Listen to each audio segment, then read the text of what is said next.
नमस्कार साथियों, अगर आप यूपी पुलिस कांस्टेबल 2026 की परीक्षा देने जा रहे हैं तो इस वीडियो को अंत तक जरूर देखिएगा। यह आपके लिए अब तक का सबसे महत्वपूर्ण वीडियो होने जा रहा है। गणित के जितने भी इंपॉर्टेंट फॉर्मुलेज हैं सब मैं अगले 15 मिनट में आपको यहां पे रिवाइज कराऊंगा। छोटा सा वीडियो होगा, पॉइंट टू पॉइंट हम लोग बात करेंगे और इन फॉर्मुलों से आपकी परीक्षा में प्रश्न 100% पूछे ही पूछे जाएंगे। ठीक है, चलिए शुरुआत करते हैं। और अगर आप चैनल पे नए हैं, पहली बार हमारे संग जुड़ रहे हैं, तो इसको सब्सक्राइब कर लेना। इसी तरीके के वीडियोस मैं यहां पे लाता रहूंगा। चलो, मैथ्स के मोस्ट इंपॉर्टेंट फॉर्मूले का रिवीजन करने जा रहे हैं। अब वापस से मैं एक बार बता दूं कि यहां पे ये फॉर्मूला रिवीजन क्लास है। इसमें हम क्वेश्चन सॉल्व करके नहीं देखेंगे। उसके लिए मेरा अलग से सेशन होता है शाम को 6 बजे, तो आप उसमें जुड़ सकते हैं, जिसमें मैं डेली आपको प्रैक्टिस सेट सॉल्व करा रहा हूं।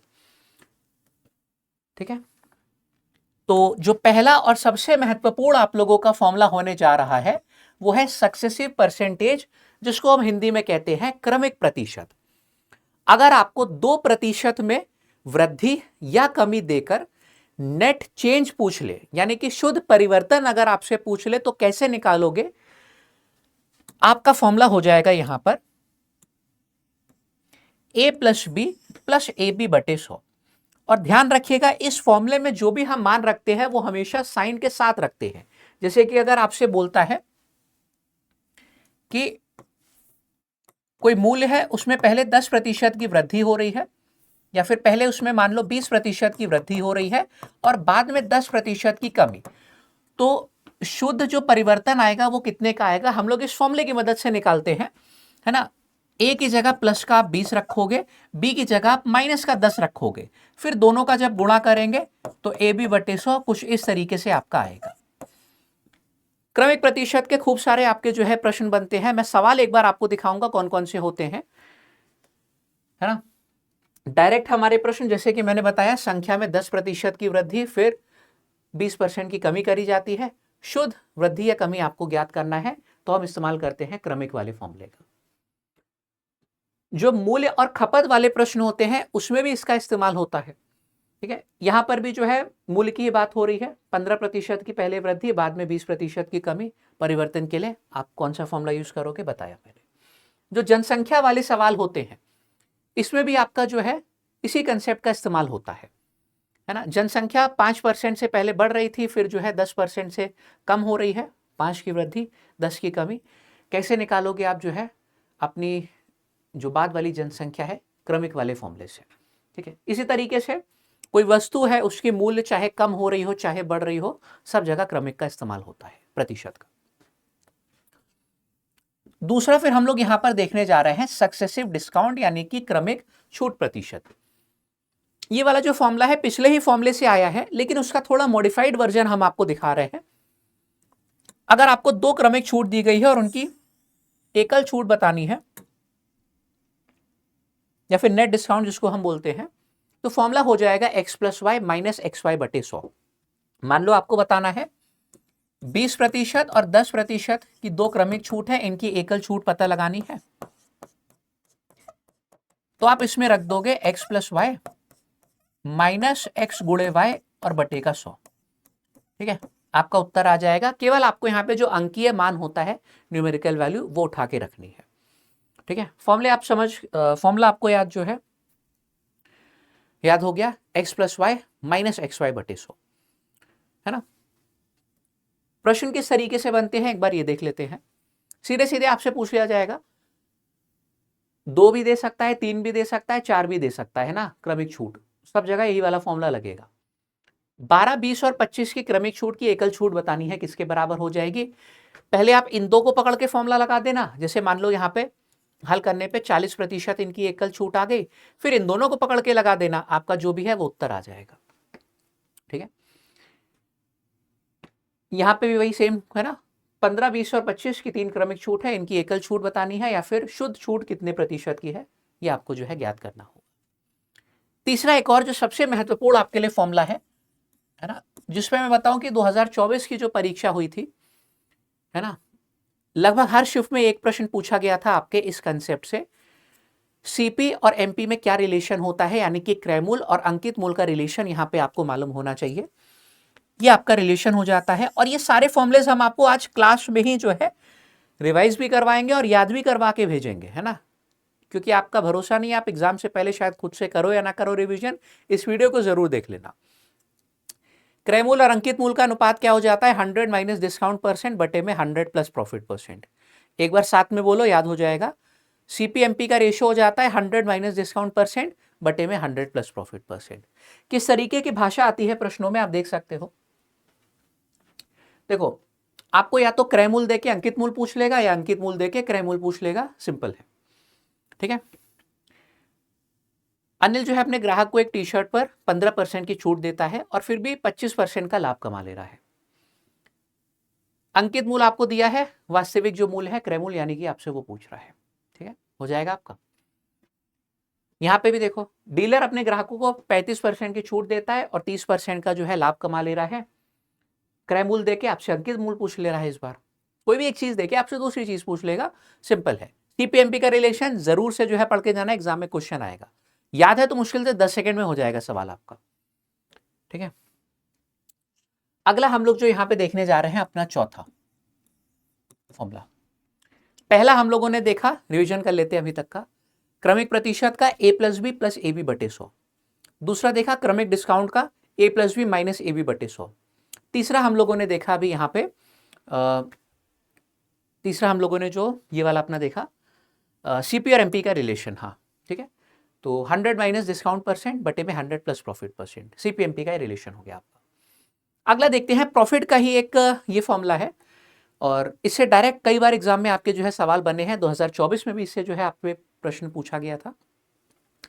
जब दो वस्तुओं को सामान्य मूल्य पर बेचा जाता है ना, जब दो वस्तुओं को सामान्य मूल्य पर बेचा जाता है यानी कि selling price of article is same, है ना, बोला जाएगा कि एक वस्तु को बेचने पर हो रहा है x% का प्रॉफिट और दूसरे को बेचने पर हो रहा है x% का लॉस।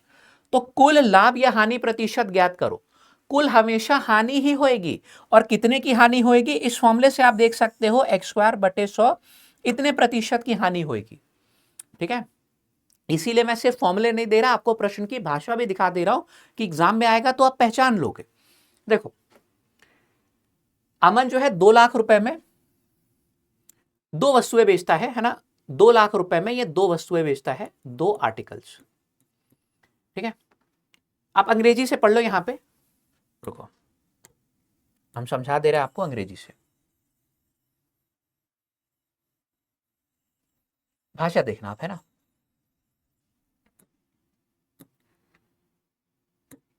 अमन है ये दो वस्तुएं बेचता है 620 रुपए प्रत्येक में, एक पे हुआ है 24% का लाभ, दूसरे पे 24% की हानि।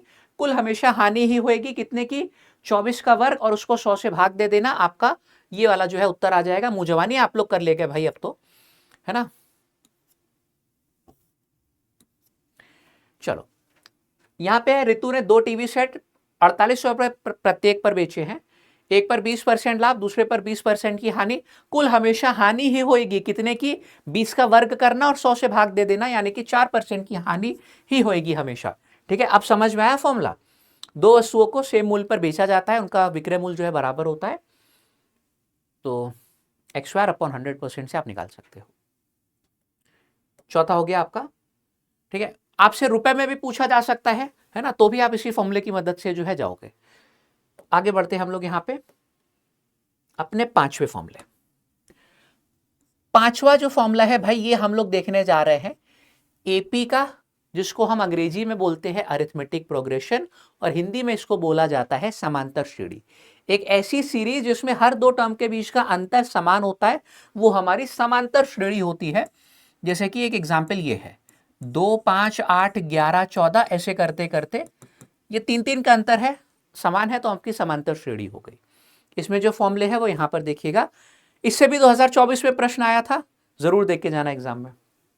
देखो क्या है यहां पे आपका कि जनरल फॉर्म एपी आपकी यहां पे देख रहे हो कि अगर श्रृंखला का जो पहला टर्म है वो ए है, अगला वाला ए प्लस डी, ए प्लस 2d, ए प्लस 3d, जहां पे ये क्या है, ये आपका समान अंतर है, कॉमन डिफरेंस जिसको हम बोलते हैं वो है, ये जनरल फॉर्म हो जाती है एपी की, ठीक है। जैसे यहाँ पे सीरीज का जो पहला टर्म है वो 2 है और जो समान अंतर है वो 3 का है, ठीक है।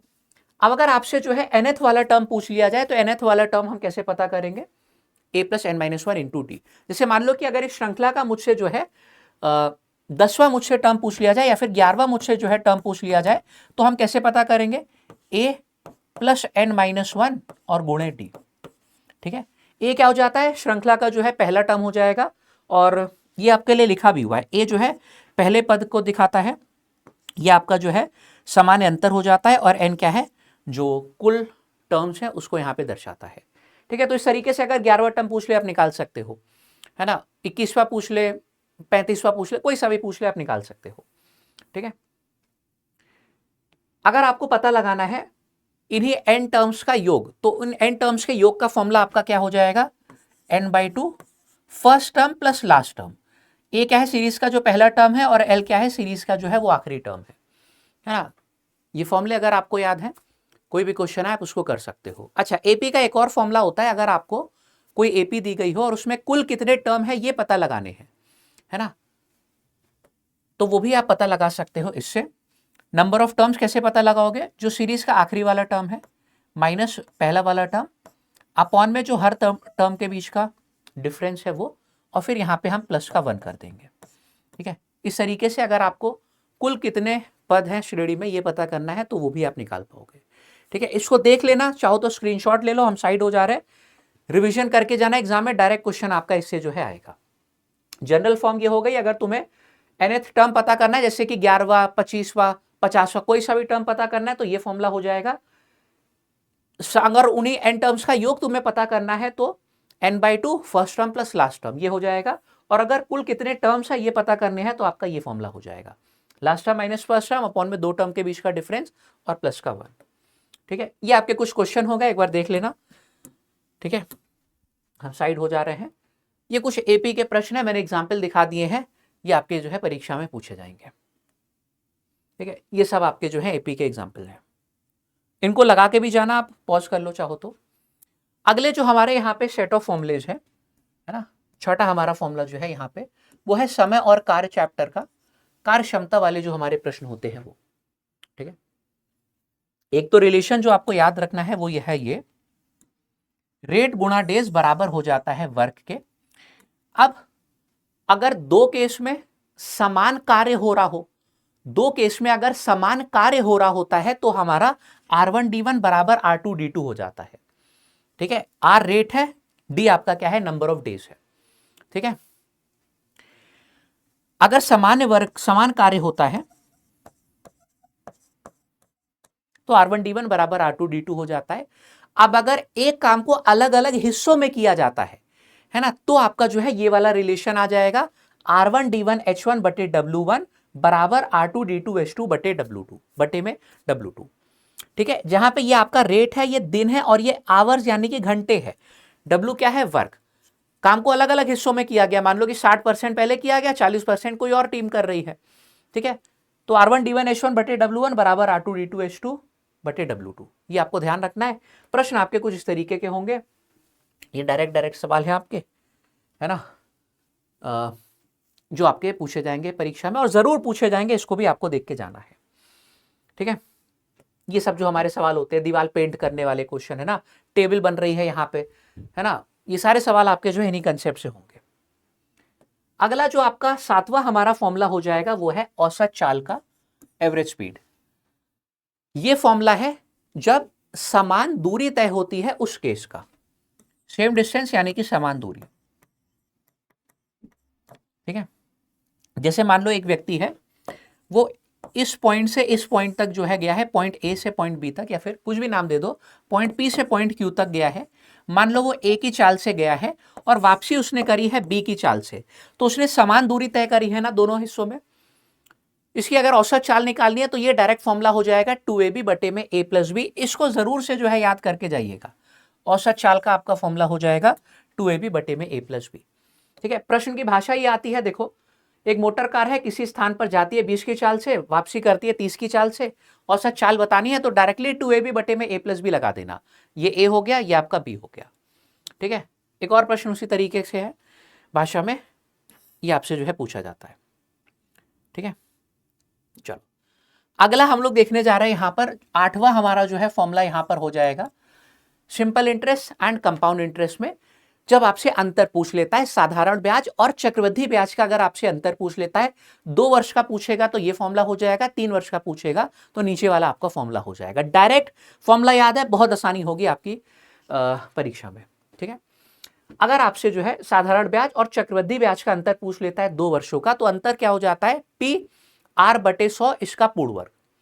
पी आपका प्रिंसिपल है, आर आपका जो रेट है वो है, पी आर बटे 100 इसका पूर्ण वर्ग। अगर यही साधारण और चक्रवृद्धि ब्याज का जो अंतर 3 वर्ष का आपसे पूछ लेता है तो ये फॉर्मूला हो जाएगा, पी आर अपॉन 100 इसका जो है पूर्ण वर्ग, ब्रैकेट में 3 प्लस आर बटे 100। ठीक है, एक बार हमारे साथ साथ बोलो, क्लास में ही याद हो जाएगा तुमको। देखो यहां पर क्या है, पी आर अपॉन 100 का पूर्ण वर्ग, यहां पे क्या है, पी आर अपॉन 100 का पूर्ण वर्ग, फिर ब्रैकेट में 3 प्लस आर अपॉन 100 ये भी है। ठीक है, चलो अब एक जो आपको यहां पे आखिरी फॉर्मूला हम और दे रहे हैं। ठीक है, ये तरीके से हमारा, अगर मैं इसको 8वां और 9वां बोल दूं तो हमारा जो है ये 10वां हो जाएगा। ठीक है, चलो या फिर 9वां ही इसको बोल देते हैं। किस्त वाला साधारण ब्याज की अगर तुमको कभी भी किस्त निकालनी है तो ये वाला फॉर्मूला हो जाएगा। बहुत सारे लोग को हो सकता है मालूम ना हो, पहली बार देख रहा हो तो देख के जाना, एग्जाम में जरूर इससे क्वेश्चन जो है तुम्हारा पूछा जाएगा। ठीक है, 100 इंटू अमाउंट बटे में 100 into time plus rate time time -1 upon 2। सरल है बड़ा, देखो 100 इंटू अमाउंट बटे में 100 into time plus rate time time -1 upon 2। भाषा का ऐसी आएगी प्रश्नों में, आप देख सकते हो, है ना। कौन सी वार्षिक किस्त 12% साधारण ब्याज पर 4 वर्षों में 5664 का जो है डेबिट करेगी। तो ये आपका अमाउंट हो जाएगा, ये आपका जो है टाइम है और ये आपका रेट है। सीधे पुट करोगे आपकी वार्षिक किस्त निकल कर आ जाएगी। इससे भी पिछले साल सवाल बने थे, एक से ज्यादा शिफ्ट में बने थे, है ना। तो देख के जाना, तुम्हारे एग्जाम में जरूर पूछा जाएगा। और ये रहे आपके जो है हमारे आज के मेजर फॉर्मुलेज। उम्मीद है कि आपको पसंद आई होगी क्लास। अच्छी लगी तो नीचे कमेंट करके जरूर बताना, और हाँ, चैनल को सब्सक्राइब कर लो। हम डेली शाम को 6 बजे आपको प्रैक्टिस सेट करा रहे हैं, जहां पर सबसे जो संभावित प्रश्न है आपकी परीक्षा के लिए वो हम हल करते हैं अपनी सीरीज दहाड़ में। ठीक है, जय हिंद, मिलते हैं इसी तरीके के अगले वीडियो में। धन्यवाद।